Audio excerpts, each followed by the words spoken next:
Yo guys, welcome back to a brand new video. Today, we're going to go ahead and dive into what I believe to be the best 5 legendary gems in Diablo 3.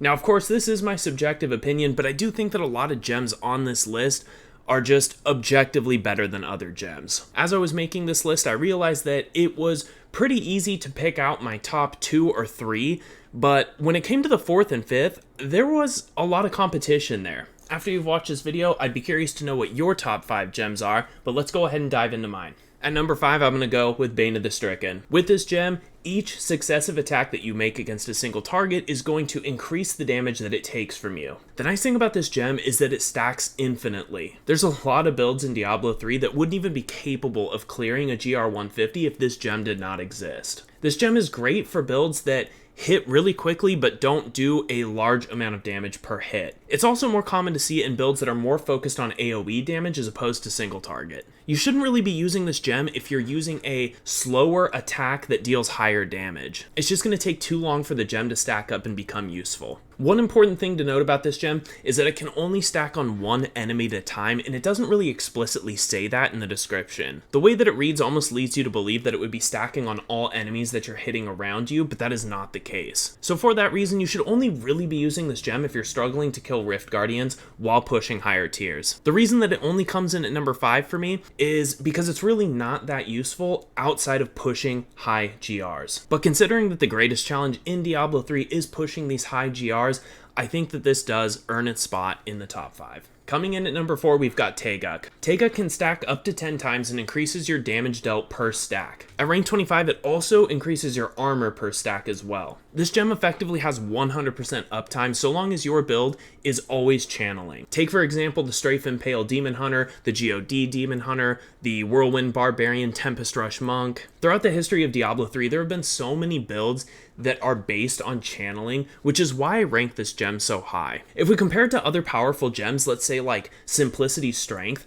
although Simplicity Strength gives a really big damage bonus to your primary skills, it's not as widespread or applicable as something like channeled skills. When it comes to the more competitive builds in Diablo 3, you're going to see a lot more of them relying on channeling as opposed to dealing damage with primary skills. Because of how common channeling is, I think that this absolutely earns its spot in the top 5. To add to that, there are not many gems in the game that give you both offense and defense. A fun little bit of history about this gem is that it used to not just work with channeled skills, and it used to work with all skills. This got changed in patch 2.4.1 when it pretty much seemed like everybody was using it, but we had to be constantly throwing spells into thin air just to make it work. Even though this change limits the number of builds that it works with, I think it was a really healthy change for the game because it is really boring to have to run around and constantly be throwing spells out at absolutely nothing just to keep your stacks up. Moving on to number 3, we've got Zay's Stone of Vengeance. This gem is often really underrated by people who don't quite understand how it works. To be fair, it's really easy to get why everybody doesn't understand this gem. And that's because the tooltip is completely wrong. According to the tooltip, the way that it reads is that you're not going to be getting any bonus damage unless you're at least 10 yards away from an enemy. That is actually not the case. This gem automatically rounds up to the closest 10-yard increment. Even at 0 yards, it's going to be rounding up to 10. So this gem actually maxes out at 40 yards, and you're going to get the full damage bonus by being at 40. So this does actually work for melee builds as well, just not as effectively as it would for a ranged class. But effectively, the farther away you are, the more damage you're going to be dealing in general. The 20% chance to stun on hit that we unlock at level 25 is also pretty good as well. A couple of things that I will note about this gem is that when it comes to your pets and minions dealing damage, the extra damage bonus that you gain based on the distance you are from the target is based on how far you are away from them, not based on how far away your pet is. So for example, if you're playing a Marauder Demon Hunter, you're welcome to drop your sentries right on top of the targets, and as long as you're still 40 yards away, you will get the full damage bonus from this gem. Additionally, when you use damage over time effects, each tick will actually grow in power if you continue to get further away from your enemies, of course up to that maximum of 40 yards. I think that this gem is used far too frequently to not be in anybody's top 5,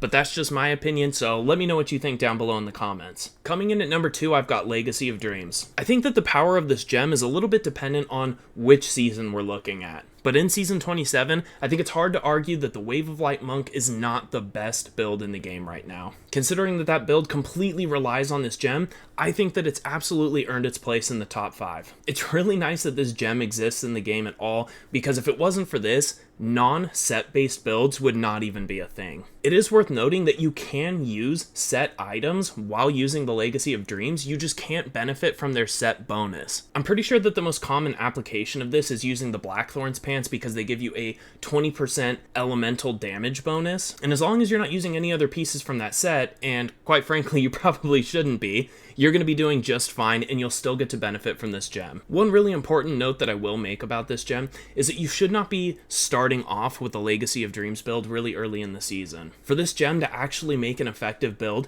you're going to want to have all ancient gear. The damage bonus that you get for every non-ancient legendary item is actually cut in half. And so for that reason, it's probably best to start most seasons with a set-based build and then make your way into a Legacy of Dreams build. My favorite part about this gem is that it can kind of make any build at least viable to some extent. If this gem didn't exist and we didn't have, let's say, like the Legacy of Nightmare ring set, there really wouldn't be much room for experimenting with anything that was not boosted by a set. This makes it absolutely great for testing out skills that you otherwise would never even think to try. Let's go ahead and move into number 1. In my opinion, the best gem in this game has to be the Bane of the Trapped. This gem gives an absolutely massive damage bonus to your character. Most builds in the game are able to get some kind of crowd controlling effect on their target. Even if you can't, at level 25 you gain a 15-yard aura that's going to reduce the movement speed of the enemies around you. Since this is considered a crowd control effect, this is a self-activating gem. I think that it's hard to put any other gem at number 1 in this game because this is pretty much used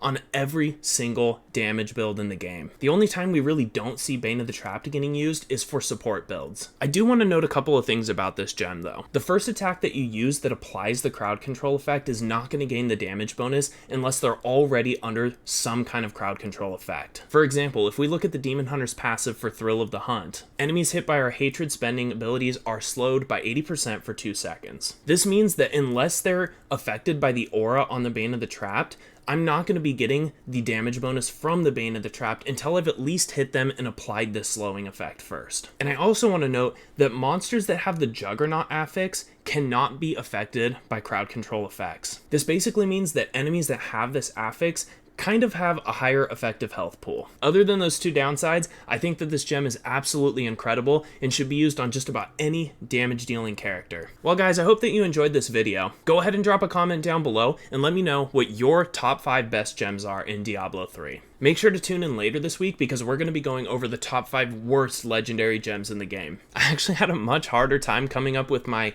worst 5 than I did with my top 5. But as always, I appreciate you for tuning in. Thank you for watching, and I'll catch you next time.